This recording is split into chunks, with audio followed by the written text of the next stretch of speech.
Welcome to Energy Frontier, the Wyoming Landscape podcast. Hosted by Dr. Holly Krutka, Executive Director of the School of Energy Resources at the University of Wyoming. The show highlights SER's role supporting our mission to promote energy-driven economic development for the state of Wyoming. Welcome back, listeners. Today, I'm joined by Dave Emery. He's the former chairman and CEO of Black Hills Energy and a proud University of Wyoming alum. Over the course of his career, Dave guided a company through major transitions in the utility industry, balancing reliability, innovation, and community commitment. He now continues to serve Wyoming as a member of the Energy Resources Council, helping to guide the mission of the School of Energy Resources. He also serves in many other capacities, including at the College of Business and the University of Wyoming Alumni Association. So on this episode, we'll talk about Dave's time as a student at the University of Wyoming, the leadership lessons that defined his career, and where he sees the utility sector heading in what has become a rapidly changing world in that sector. Along the way, we'll reflect on SCR and its partners and how we're all working together to ensure Wyoming remains at the forefront of energy. So let's dive in. Dave, thank you so much for being here. Let's start with your education. So can you tell us about your time as a student here at the University of Wyoming and what initially drew you to petroleum engineering? Yeah, I love my time at UW. It was awesome. I wish I could say I had this master plan that I was going to go to UW and I was going to be a petroleum engineering student. It really was not that simple. In high school, I grew up in Custer, South Dakota, very small 60-person class. I was good at math, science, and English, liked to take things apart, put things together, learn how they work. So engineering seems like a logical thing to do. But all my hobbies were, really serious rock climbing, skiing, backpacking, fishing, hunting, camping, all of that. And so when I decided I wanted to go to engineering school, it was, it's pretty obvious I'm probably going to need to be in a Northern Rockies engineering school. And so I looked at, South Dakota School of Mines, Wyoming, Colorado School of Mines, Montana Tech, and it was, relatively simple.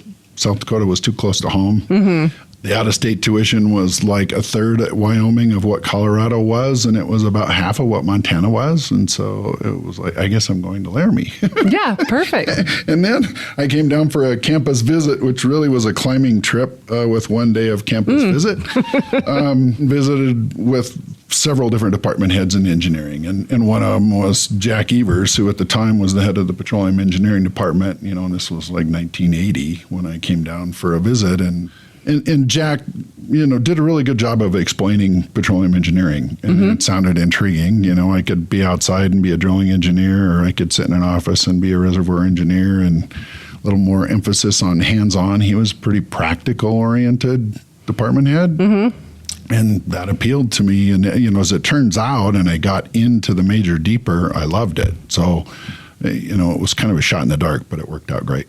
Great.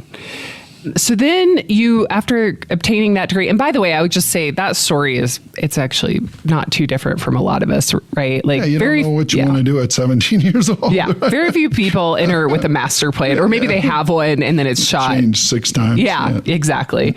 So, so after you received that degree, then you proceeded to obtain an MBA from South Dakota University.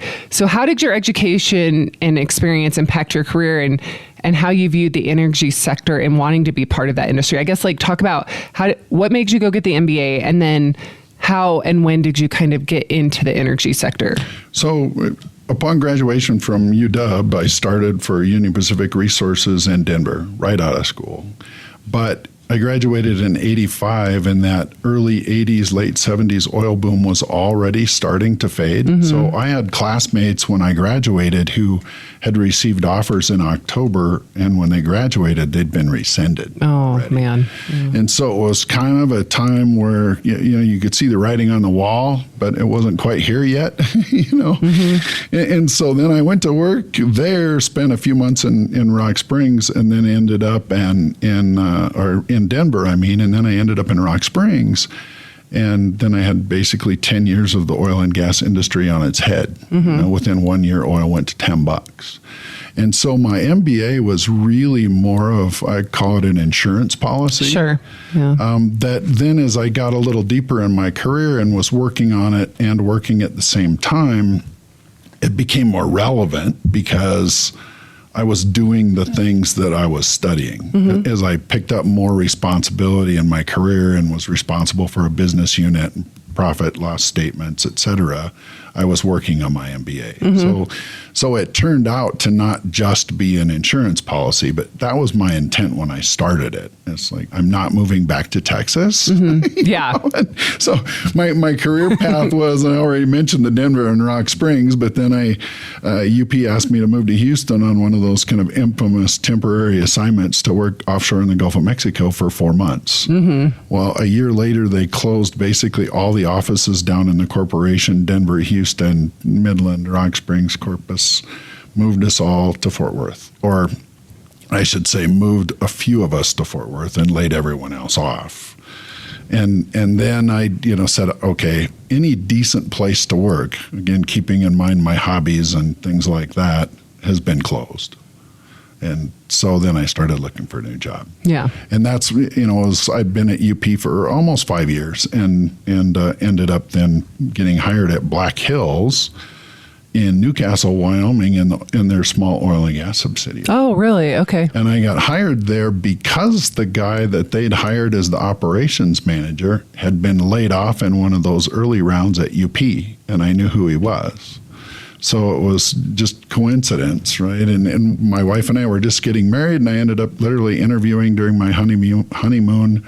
Dave, back from Texas, and my wife was happy. It was good. The best wedding present ever. Okay. Right? You don't have to move to Texas now. Yeah. So then went to work at Black Hills and really kind of worked my way up through all the different subsidiaries there, from the oil and gas to coal to energy marketing to telecom to electric utility and gas utility, and then that pretty much spanned all the businesses over the years. You were there over 3 decades, and you ultimately ended up rising to the level of chairman and CEO. So what was it about Black Hills that kept you with the company so long? Was it that variability, or what was so attractive? Yeah, I mean, I enjoyed the variety, and I think I was in a position where, when you advance in your career and you're given more responsibility, you tend to get assigned to the complicated projects after a while if you've proven you can do a couple of them well. And so I got moved quite a bit within Black Hills, or my responsibility kept expanding within Black Hills. So I was always learning something new as well as applying what I already knew to that situation. So, like telecommunications, for example. I was assigned responsibility of a telecommunications company. Well, I didn't know anything about telecom. Yeah. I figured it out fairly quickly, but it was really challenging and a great experience. And so those sorts of assignments really kept me interested in my career there at Black Hills. And I loved where I lived and enjoyed the people I worked with and liked the culture. So all those things kind of contributed to me staying. Great. So can you take us back to your transition into the CEO role, which was in 2024? Was there anything transformational about that moment in your career that made you want to take on more of a leadership role, kind of the top leadership role? Yeah, I don't think there was any particular event or anything that suggested that this is something I want to do. Again, it was more of an evolution. Yeah. You get assigned projects and people kind of recognize what some of your skills are, and they give you more of those, and they give you the more hard, difficult, challenging assignments. And then they assign you to the groups that have problem employees, and they assign you to, those sorts of things. And so just gradually over time, you're building your leadership skills. And it's not necessarily, at least from my point, I never sat back and said, someday I would like to be, a VP or a CEO. That really wasn't in my thought process. It was more about, I enjoy what I'm doing, and as long as they keep giving me these fun things to do, we'll just see what happens. And I, early in my career, I did a lot of kind of project management where I was assigned responsibility and accountability for a project, but I had no line authority over any of the people that were assigned to the project with me. And that experience of, you can't rely on your quote unquote authority, right? You have to earn it all. Right. And through your communication skills and your persuasion skills and your discussions and collaboration skills. And that's kind of how I started gravitating to management, is because those things felt comfortable to me. Yeah. And so then as that was recognized, obviously, by my managers at the time, then they moved me into line management jobs and things that kind of expanded that. There was a day I realized, I have my chemical engineering background, your petroleum engineering, that I realized that I'm probably not the best engineer around, but then I had some skill sets that some engineers don't have. But I think as I've grown in my leadership roles, I love how you said that. I also think sometimes it's just you have opinions or a way of you see how things could be run differently and you want to help fix it. Or at least that's my driver. But yeah, no, and that's exactly it. I mean, straight up technical engineering, there's a lot better engineers than I ever was. I prided myself on being very practical and very common sense. So from a decision-making standpoint and being able to look at something technical and say, this isn't right, or it doesn't make sense, or accounting numbers or whatever, I always felt like I could do that. I had good judgment about those things, but I wasn't the one who was going to dive through all the science to get it figured out. Agreed. I could recognize whether something was good or bad and right or wrong or could be better, but I wasn't the one to fix it. Sometimes we call that the straight face test. Yeah. I could do that, but not the actual engineering. Exactly. But having that technical background it's somewhat unique. I mean, a lot of CEOs today have a finance background. And of course, you have your MBA, but your undergraduate degree is in engineering and petroleum engineering. Can you talk about, were there examples where having that kind of technical background and education influenced your decision as a leader? Yeah, a couple things. First, with the MBA, I had kind of enough accounting and finance and managerial accounting and cost accounting to be dangerous. Yeah. So again, I could recognize errors and mistakes and economic analysis that wasn't done right, but I wasn't necessarily going to be the one who could tell you, is this a debit or a credit, right? Yeah.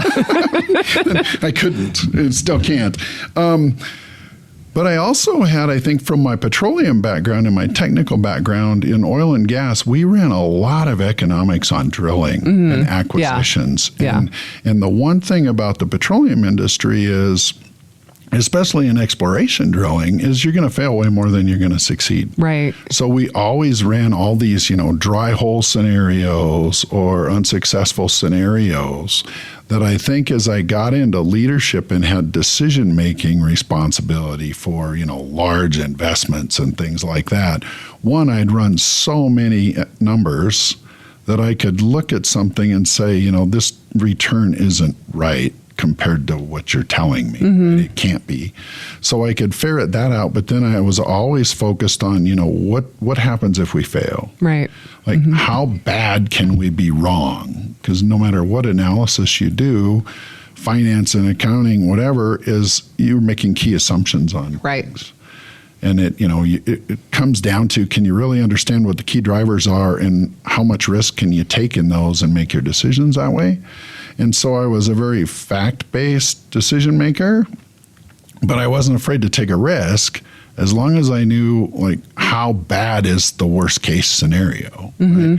Are we betting the entire company? Are we betting, being in the penalty box with Wall Street for 5 years? Or how serious is the downside of some of these decisions? And I think that technical background and the ability to really understand just how the economic analysis works and the sensitivities of the different drivers, because I'd done it so many times, was really helpful in that. Right. And I don't think a lot of the people who even come up through the finance side had as many reps of doing that as I had earlier in my career. So it was very helpful having the technical background. That's great. So under your leadership, the company grew significantly, serving over 1 million customers across 8 states. Can you talk about some of the drivers, or at least the key drivers of that growth?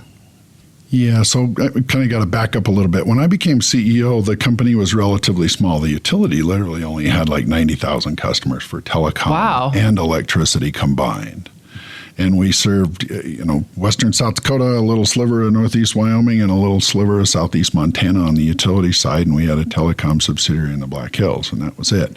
A lot of the assets of the company were either in coal, oil, gas, and some wholesale power generation. So when I became CEO, because I'd come up through the non-utility side of the house, I think everyone thought that, okay, that's where we're going. And we got together as a leadership group shortly after that, really sat down and really critically looked at our businesses. I mean, as a small group, closed room, several days, and said, what are we really good at? What are we not as good at? What are we the most competitive at? What are we okay at? And really came up with a strategy that where we really ought to be putting all our time and effort and money is growing our utility business. And we're okay at some of these other things, but it's, we can build and operate power plants and power projects really well, and we can serve utility customers really well. We can do the other things okay. So let's focus on growing the utilities and then opportunistically kind of harvesting the other businesses to help finance the utility growth. So it wasn't like, okay, we're going to sell all our non-utility stuff and start looking for utility acquisitions. It was all simultaneous. So if and the first utility acquisition we did was Cheyenne Light Fuel and Power in 2005. We closed in 5. We announced the deal right after I became CEO.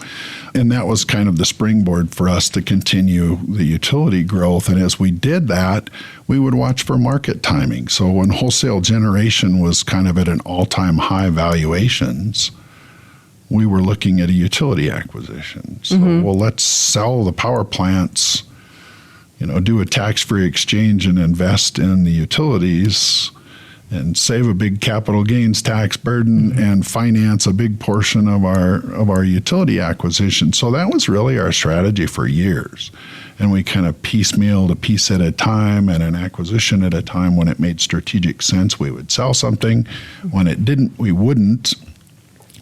But we stayed focused on that utility growth through my whole tenure as CEO, and Black Hills is still doing that today. They announced a relatively large merger here just a couple months ago. So. Great. So let's focus specifically on leadership. And can you talk about your leadership style and if it's evolved over the years? Yeah, it's certainly evolved a lot. I mentioned earlier, I think a lot of what I inherited for leadership style came from those early days of my career where I was in charge of projects and responsible for projects without the authority to do anything. So, very collaborative, very fact-based style. I wanted to hear the truth both ways. I, liked really good communication with people. I wanted all the relevant players at the table. So, some leadership teams you'll see where if it's an operational issue, the CEO and maybe the operating folks will be there, but the finance and HR people might not be in the room, right? That wasn't how I thought you should do things. So we had our entire senior team involved in all of our large decision-making and strategy and all of that, kind of always. Different vantage points, different points of view, how the employees come in, all of that. And so it was very much centered on kind of information gathering and making sure that we had all the relevant facts that we really needed to make decisions. That being said, we weren't slow at making decisions, right? But everyone was at the table all the time. So if a decision came up, we weren't explaining or playing catch up to anyone to get their perspective. Right. HR, legal, whatever. They had been at the table. They were there. We could make decisions quickly. We could move fast. And then on the people side, which is really the most critical part of it, is, you have to model the behavior that you want people to model every day, always, like always, no exceptions. So if, I wasn't the kind of person who said, we're going to do this by this day or else. And I, but I had really high standards and I didn't like excuses, but I never said that. But it was a situation where you show that by leadership. So, if I'd committed to someone that we were going to have a response or a project proposal to them by X date or whatever, If it was the day before and it wasn't done, I would talk to the people who are working on it and say, well, what do we need to do? Like, I will stay and help you. Yeah. But if we have to work all night, it'll be done by tomorrow. Right? And you set that as kind of a culture that we're going to accomplish things. We're going to do it well. We're not going to take shortcuts. And we're going to hold ourselves responsible. And if we make a mistake, we're going to admit it. Yeah. But we're not going to make excuses. And that sets a high bar even without like writing that bar down or explicitly stating it, because it's behavior based. And so if you're going to ask someone to work all night long on a project, you need to show them that you're willing to sit there beside them once in a while. Sure. Right? And the same thing went with field operations. So even as a CEO, I mean, still have it, but I have a trunk of, coveralls and boots and hard hats and stuff in the back of my car.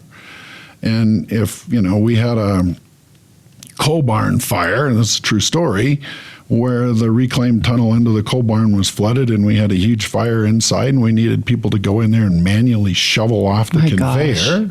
Yeah. I went in with them. But you can't ask people to do things like that if you're not willing to go in and do the same thing. Sure. So I think that's a big part of this style. It's like you have to be able to sit down and visit with anyone about their job. Every job's just as important as the other ones. And I think if people believe that you feel that way, the performance bar kind of raises itself, if that makes sense. Yeah. I think another area of your leadership style that I've noticed is how approachable you are. I think there are a lot of C-suite executives and CEOs that, in my experience, there's a mix. Some kind of have a wall up and they aren't approachable, and others are. And I think I've noticed you listen intently, but you're also the first to share a smile and a laugh. And kind of, I don't know, just having that title behind your name automatically kind of elevates you, but somehow you're able to take away, some of the intimidation that just comes with that. So can you talk about, is that intentional, something you intentionally do, and how it fits into your leadership approach? Or is that just your sparkling personality? Yeah.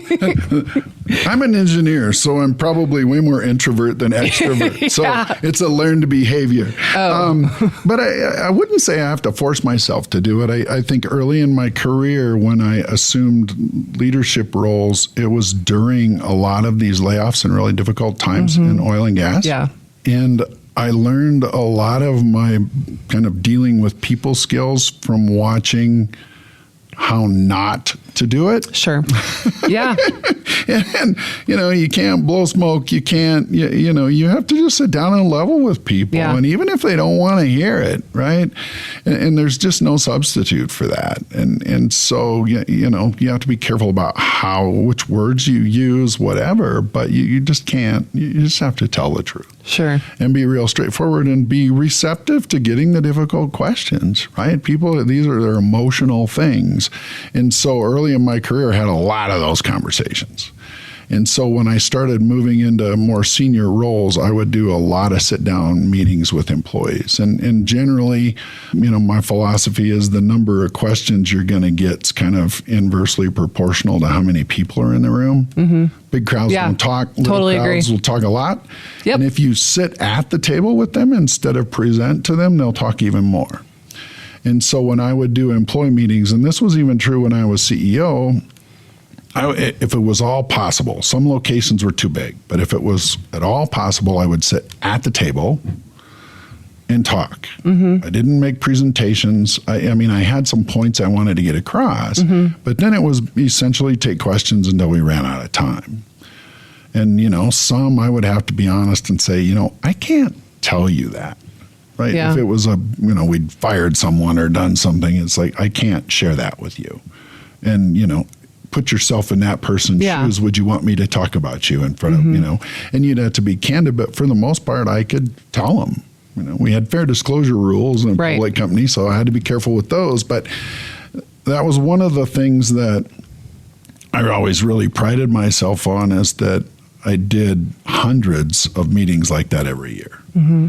And every 2 years, I probably met in person with almost every employee in the company, like in a group. And that's 3,000. employees or so. So anytime I went anywhere, I would always have them set up employee meetings for me. And being able to just sit and talk and hear concerns and give candid responses or whatever, I really enjoyed that, which kind of brought me out of that, introvert engineer shell, if you will. Yeah. And, I'm not a boisterous, happy-go-lucky. Again, I'm more introverted than that. But I really enjoyed sitting down and just hearing what the employees had to say.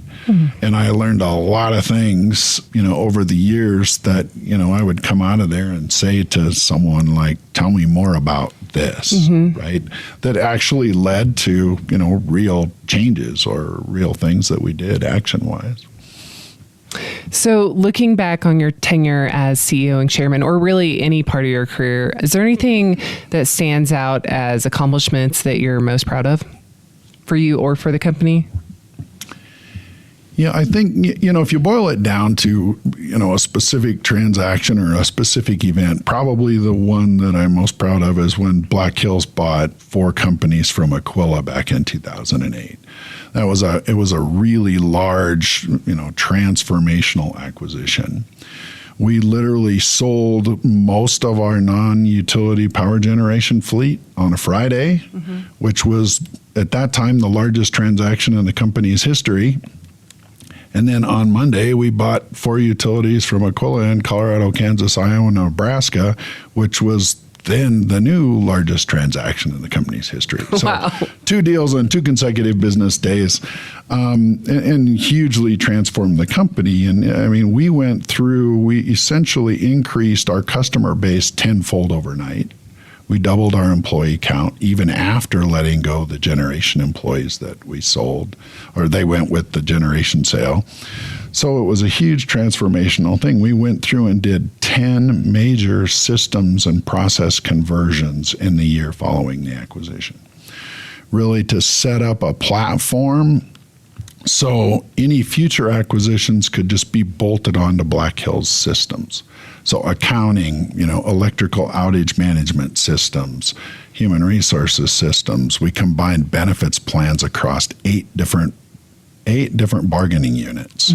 We merged all their benefits plans together. Wow. Enormous project. Right?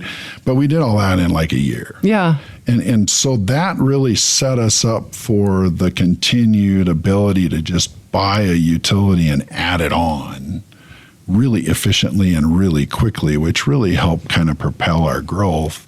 So then, we were able to go from this 60,000 electrical customers and 30,000 telecom customers to like 1.3 million when I retired.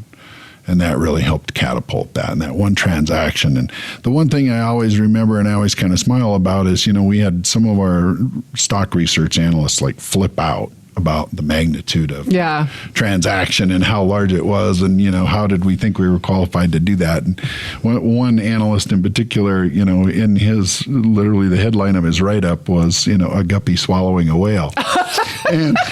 And I enjoyed visiting with him years after that about, how the guppy actually could swallow the whale and did a pretty good job digesting it. Oh, wow. So that was one. And then, the other one I think is more back to the people thing again. We spent a lot of time at Black Hills we had our own leadership development programs that were taught largely by officers with some outside help on some of the lessons. We really focused on, again, we insisted that all of our officers meet with employees in the field every year. We split them into teams and we covered every single office location every single year. In person, small groups around a table, and basically within every 2 or 3 years, every employee had seen every officer face to face, and every officer had seen every operation in every location and really understood the company better.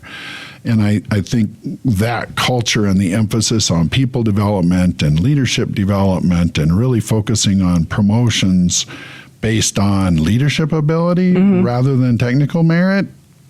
You have to have a little both, but at a level when you're mostly a supervisor, it's really about leadership skills, sure, right? Not where you have been, but how good a leader are you? And so then we got recognized in a lot of different forums as a really good employer. We won a Freedom Award from the Department of Defense, which they only give out a handful a year for support of military and guardsmen and stuff that are employees. Oh, wow. And it's a big deal. It's the Joint Chiefs of Staff award it. The president's usually there, that sort of thing. We got, Forbes 200 best mid-sized companies and, 50 most engaged workplaces and the best places to work in IT and some of those. And it's not really about the recognition, right, but it's the validation of what we were doing by being more employee-centered was really working, right? And so those are probably the most, at least the people one's probably even more important to me than the Aquila acquisition. So you've served on national boards like the U.S. Chamber of Commerce, the Federal Reserve Bank of Minneapolis, and you currently serve, as was mentioned in the introduction, on the Energy Resources Council, as well as several other service entities related to the University of Wyoming. The Energy Resources Council, or the ERC, is the governing body for the School of Energy Resources. So first of all, can you talk about why are you so committed to serving and giving back? Yeah, it's a little bit of a long story, but it really goes back to my childhood. It's like both of my parents were very active in the community, in the state, and in everything, right? Nonprofits, churches, it didn't matter. So, growing up, it's like my dad was a legislator for 12 years. My mom had several gubernatorial appointments. They were active in city councils and Chamber of Commerce and economic development organizations and churches and, you name it. So, the dinner conversation when I was a kid was about that. Yeah. And if the governor was in Custer, he stopped by our house for a couple hours. It was like that was normal for me. Yeah. And so, I certainly went through a period when I was a teenager in college and stuff where, it was more about, well, go have fun and go climb rocks or ski or whatever. Sure. And I was involved in a couple things, but not like I was a little bit later. But then after I got kind of engaged in working full time and all that, it really was it would have been more abnormal to not do those activities, if that makes sense. Yeah. It's like, this is something that you just do, right? I grew up with it. Yeah. And my parents were of the mind that, well, if you don't like something or you're not happy about what you have or whatever, we'll go fix it. Exactly. Right? And so don't just sit back and complain and expect someone else to do it for you. And that's how I was brought up. My grandparents were like that. And so I never really thought about, gee, why do I do these things? It's like, well, you're supposed to do that, aren't you?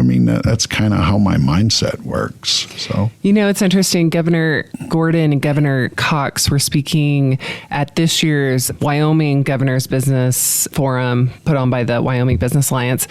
And Governor Cox made this really interesting point that he said the phrase, in the pursuit of happiness, it's not in the pursuit of pleasure.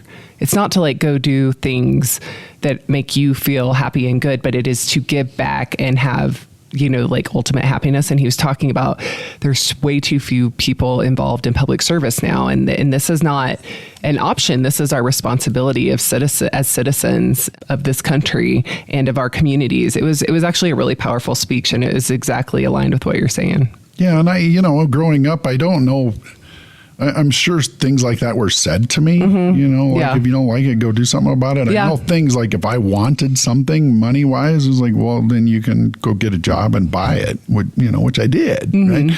As a little kid. But most of the time it wasn't really said. It was just so normal. I didn't think anything of it. It's like, this is what people do, right? Yeah. It's like, if you have something that you can help with and you have a good idea, you should probably just go help. Totally agree. Yeah. You don't need to say that to me twice. Actually, I think I need the other talk where it's like, focus on what's in your sphere of influence. You can't say yes to everything. Can't say yes to everything. Yeah. So, okay. Well, and thank you so much for volunteering, or perhaps being voluntold, to chair the search committee for the new executive director for the School of Energy Resources. Thanks so much for taking on that task. Can you talk about what skills and qualities you and the search committee would be looking for in an ideal candidate? Yeah, I mean, Holly, you've done a wonderful job in this role. And I think, a lot of that is you bring the background and the education, of course, and the research, but then it's the people leadership, the ability to communicate, the ability to deal with the state issues and the grants and the government and all of that. That's a kind of a unique skill set for someone who's generally pretty highly technical, right? And so that's the challenge in finding someone for SER, which is a very unique entity on campus, and that its governance is outside the normal administration. It was set up to be more industry-driven than academia-driven when it was established by the legislature. So we need someone who's really good, has a good, solid industry background as a leader. Mm-hmm. Skills in research, skills in lobbying, skills in communicating, all those things would be great and very helpful. But you have to have a pretty decent command of just various facets of the energy industry. Yeah. I don't think you have to be a deep expert in like 8 different areas, right?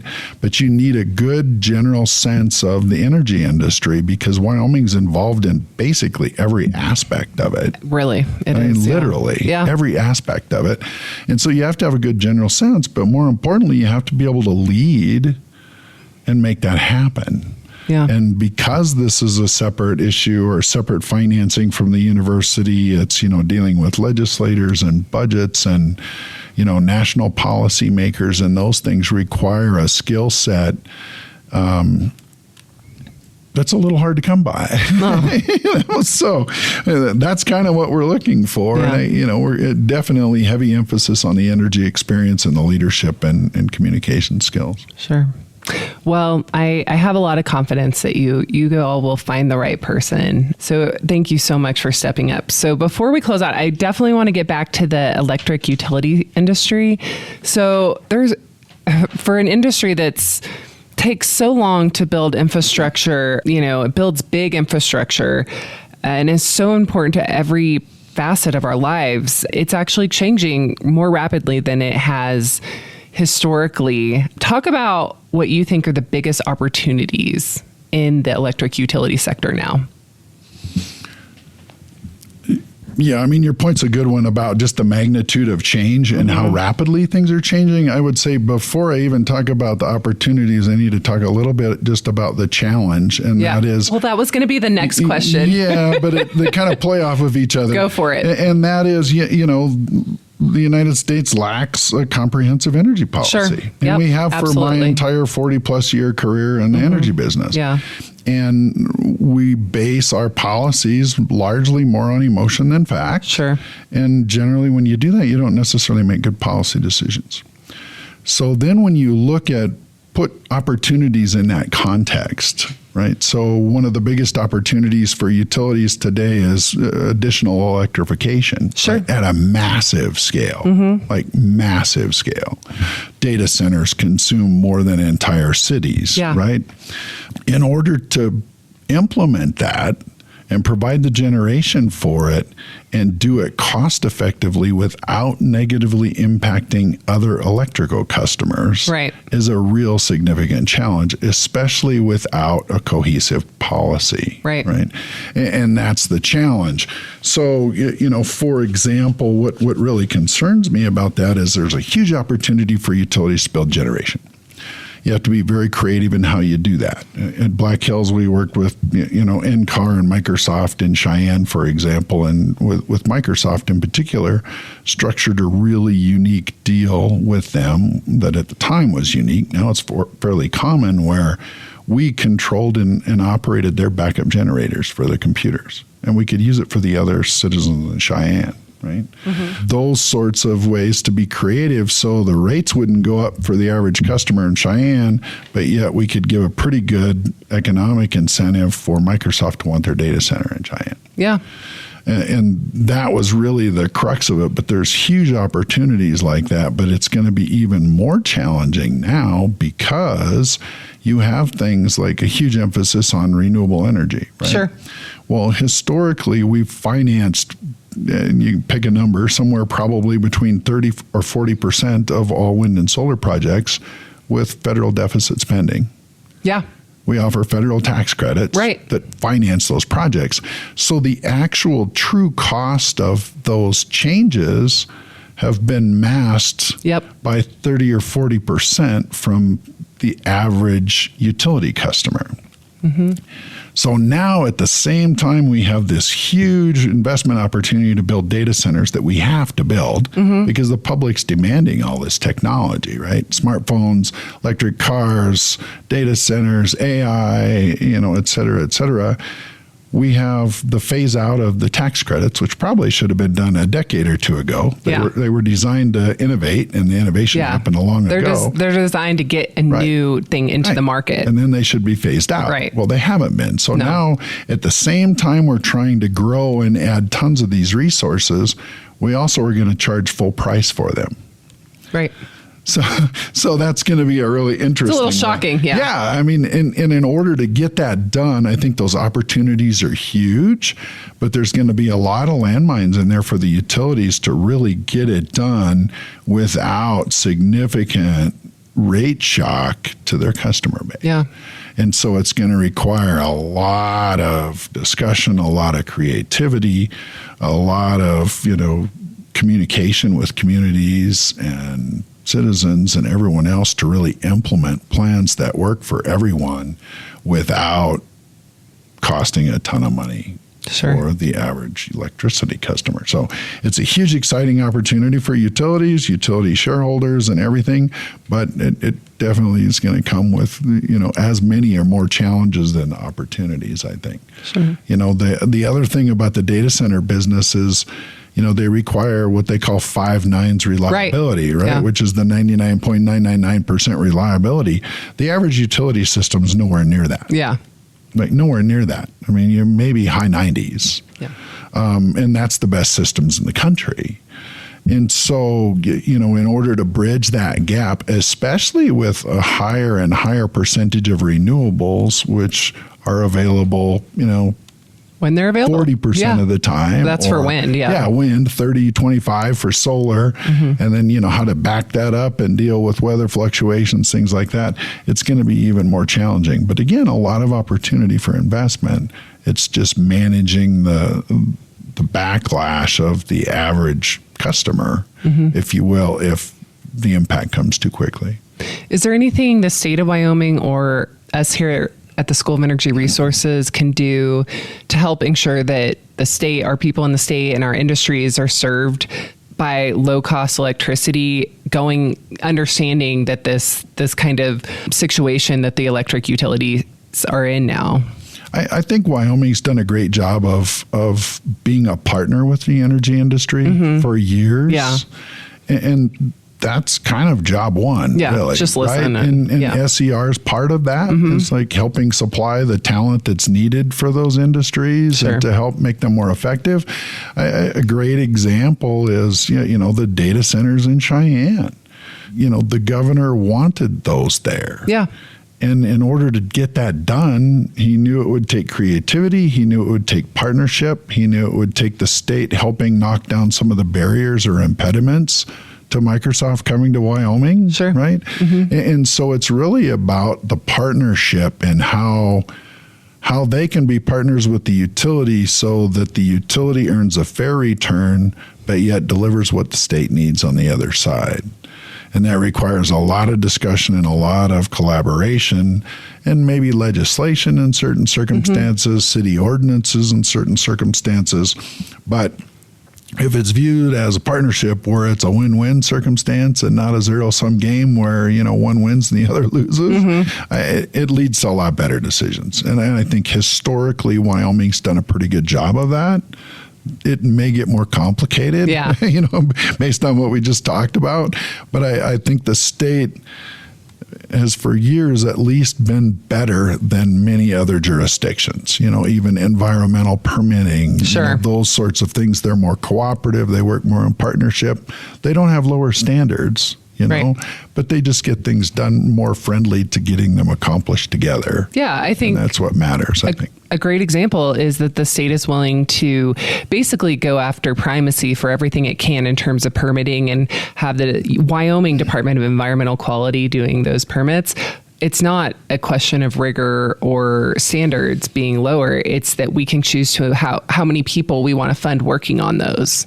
And so if we have more people working on permitting, then things can get done more quickly and have less backlog. So and the energy projects are welcome in Wyoming. Yeah, right? for sure. In some places we don't want them here, right? No. And so that influences the politics a lot. Sure. And influences the policymakers a lot. But here, that's not the case. And when I was CEO, we built several coal-fired power plants at Gillette. One of them was one of the first 1 or 2 plants in the country with mercury scrubbing. Yeah. Well, at the time when we started building that plant, we couldn't find a vendor in the world who could measure to the mercury numbers in our permit. No. And if we could find someone who could measure to it, we certainly couldn't find someone who could actually remove to that standard, right? And guarantee the results. Yeah.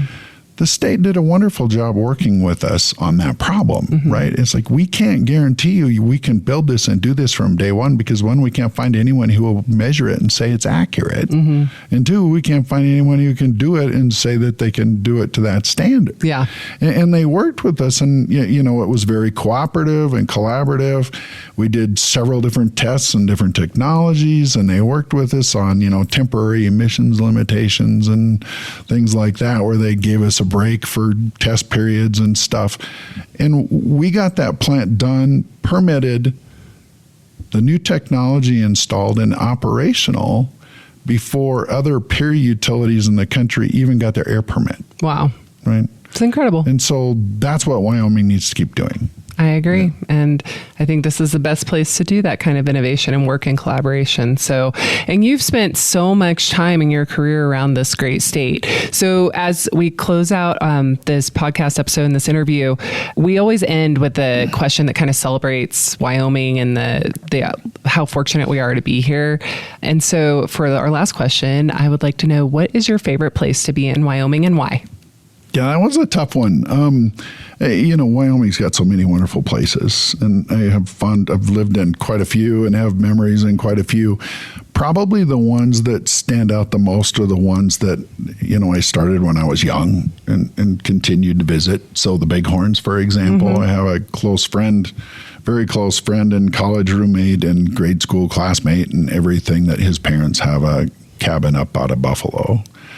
And so from 8th grade on, we would go over there every spring break, almost all the way through college even, and ski in and spend, a week every winter. And then we would go back in the summer. And then when my kids were younger, we always spent like at least 10 days kind of in early August, which is a quiet time on Wall Street for public companies. I could get away and didn't need phone reception or anything. And we would go spend, a week or 10 days up real high in the Bighorns with our young kids from when they were infants all the way until they got too old and were too busy in sports to spend 10 days over there. So that was one. The other one is Devil's Tower. Oh, yeah. I was a huge climber for years and years and spent a ton of time at the tower. It was less than 2 hours from my house growing up in Custer on the South Dakota side of the border, and being there in a late afternoon in the spring or fall when all the tourists are gone, and just sitting and watching the sunset or something is pretty special. Pretty special place. Yeah. I love it there. Okay, well, thank you so much, Dave, for all you do for the state of Wyoming, here at the University of Wyoming, for us at the School of Energy Resources, and thank you for doing this podcast. You bet. Thank you. It's been a pleasure. Thank you for listening to this episode of Energy Frontier, the Wyoming Landscape, the podcast that highlights the School of Energy Resources at the University of Wyoming. You can expect a new episode of Energy Frontier every other Wednesday on Apple Podcasts, Spotify, or wherever you listen to podcasts. See you next time.